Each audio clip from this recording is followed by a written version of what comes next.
n'est pas au début d'un scandale, là, maintenant qu'on sait que ça concerne Yannick Sinner, le numéro 1 mondial? On est en tout cas dans quelque chose qui est assez nouveau, parce qu'on a l'habitude, et je pense que l'erreur de l'ATP est là, c'est l'opacité. Et aujourd'hui, en 2024, on déteste l'opacité, on a raison.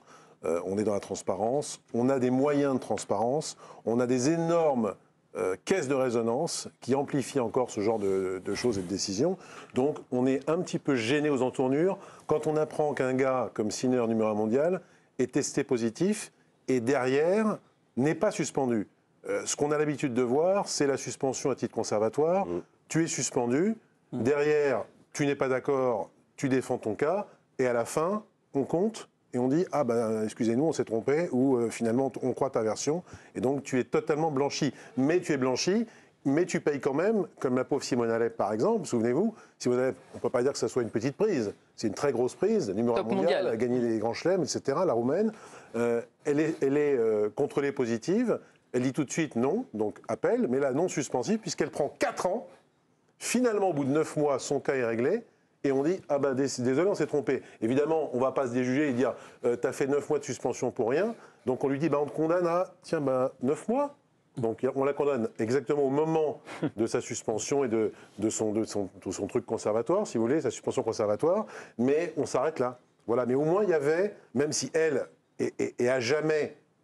Elle est vraiment salie, quoi. C'est terminé. Ouais. Derrière, elle n'a pas pu revenir. Donc, on peut dire que là, pour Sinner, si encore une fois on croit sa version, ce qui est le cas du tribunal, qui visiblement croit en sa version, ce qui est fondamental, c'est la base du truc. Et bien, si on croit en sa version, là, on peut dire qu'il y a un progrès pour l'athlète, puisque l'athlète ne va pas payer les pots cassés pendant 6 mois d'incertitude où il est littéralement éclaboussé. Là, il fait appel, personne ne le sait. On le sait quand, finalement, il a été décidé qu'il n'était pas coupable. Mais Fred, moi, il y a une incohérence apparente, c'est qu'on estime qu'il n'est pas dopé. Enfin, ils ont cru à sa version. Oui. Et pourtant, il y a un retrait de points et un retrait de prize money. Oui, alors qui ça c'est correspond. automatique parce que en fait on considère que pendant le tournoi, si vous êtes positif, même si après coup il se trouve que c'était pas votre faute, il se trouve quand même que vous avez été positif pendant le tournoi. Donc vous ne pouvez pas bénéficier ni d'argent ni de points ATP ou de points WTA en l'occurrence si vous êtes positif pendant le tournoi, quand bien même ce ne serait pas votre faute. Voilà, donc on retire systématiquement, là c'était pour Indian Wells, il a pris 450 points, je crois de mémoire, et demi-finale, et bien tout ça, c'est terminé. Merci de l'éclaircissement, c'est important. Bernard. Je suis d'accord avec la réflexion de Dave, mais moi ce qui me choque fondamentalement dans cette affaire, c'est la justice expéditive. Alors, comme tu l'as rappelé justement, mais c'est des procédures qui sont comme ça en matière de dopage. Il y a une mise en accusation d'un sportif, quel que soit le sport d'ailleurs. Après, il y a une enquête, il y a le temps de l'enquête. Le temps de la justice de l'enquête n'est pas le même que le temps sportif. Et après, il y a une décision qui est rendue. Et ça, on l'a vu dans tous les sports. Et c'est vrai, comme tu l'as rappelé sur un cas bien précis, souvent quand tu étais jugé finalement innocent, tu es innocenté, tu as un passif de plusieurs mois, ta carrière est entachée, ton image est entachée, etc. Là, c'est une justice expéditive, c'est-à-dire qu'on a suspendu une fois un jour, une fois 3 jours, et l'affaire, elle est réglée. Et ça, je trouve vraiment, et je comprends les autres tennisman, hommes ou femmes, qui sont retrouvés ou pas impliqués dans ce genre d'affaires.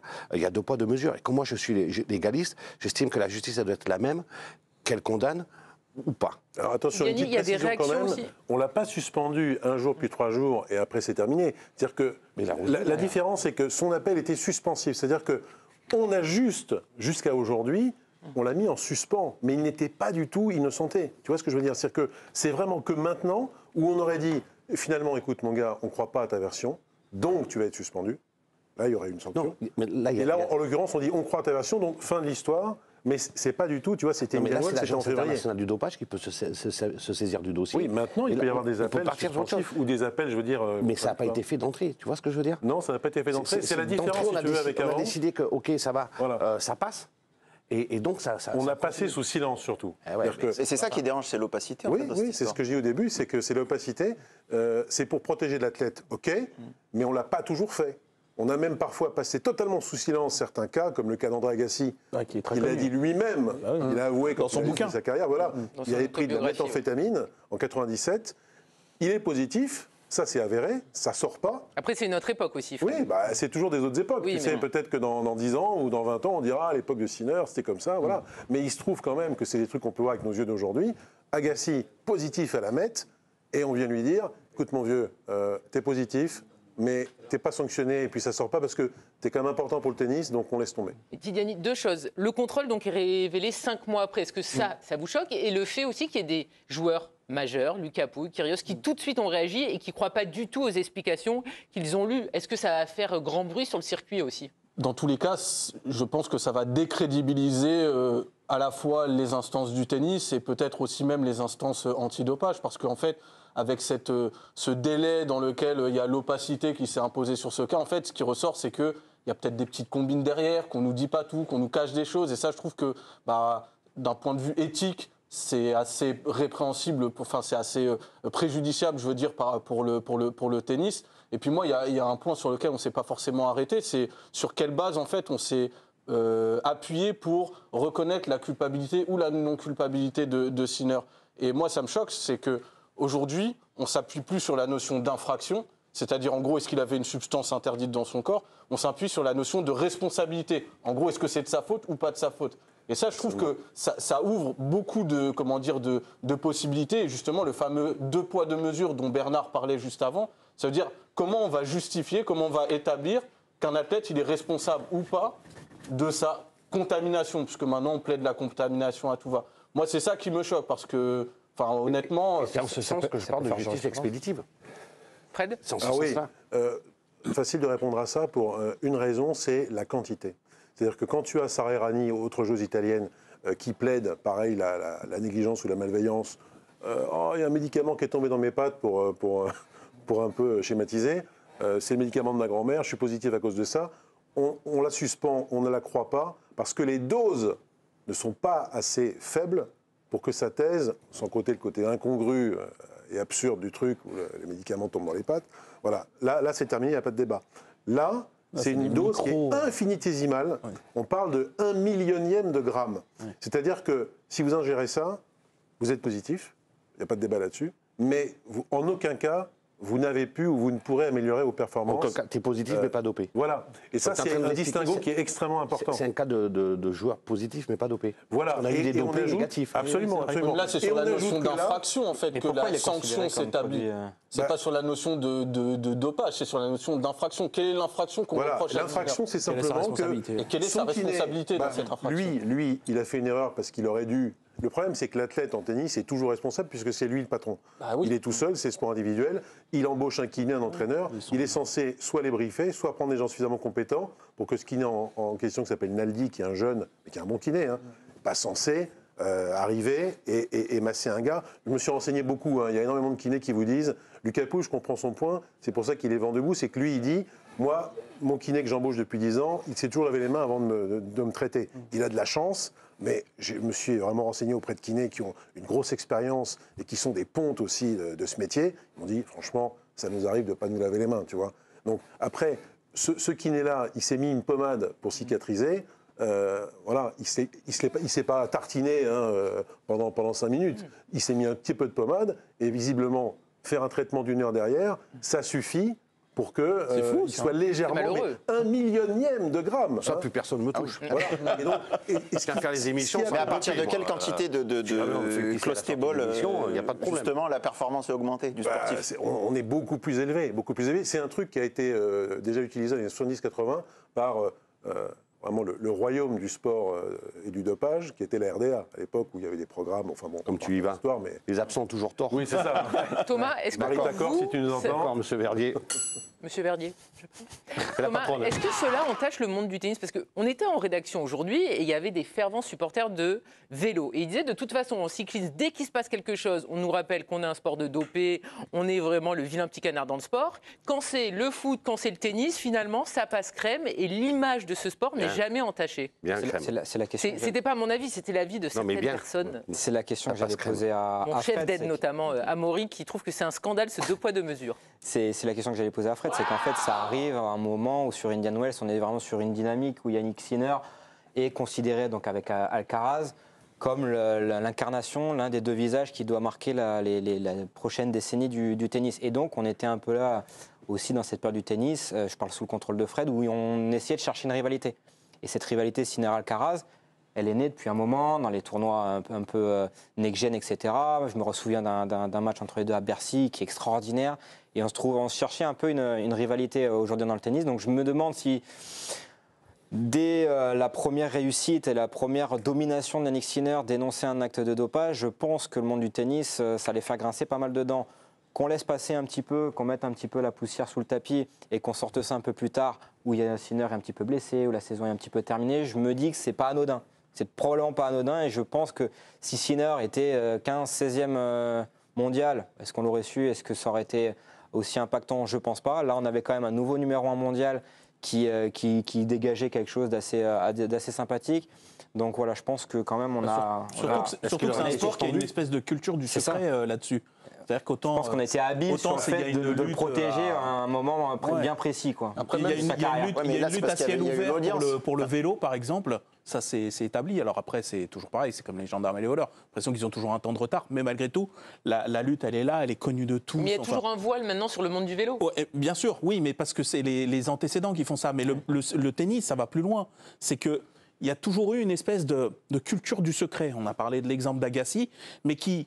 Je pense même que ce soit avant ou après, on nourrit même d'autres, je ne sais pas si ce sont des fantasmes ou des hypothèses, que quand un joueur un peu de premier plan performait, puis d'un seul coup disparaissait ou d'un seul coup se blessait, mais avait pour des raisons obscures, sans qu'on sache. Soderling, par exemple. Ouais, je ne sais rien. Soderling, c'est pas dopage, hein, Soderling, c'est avant tout.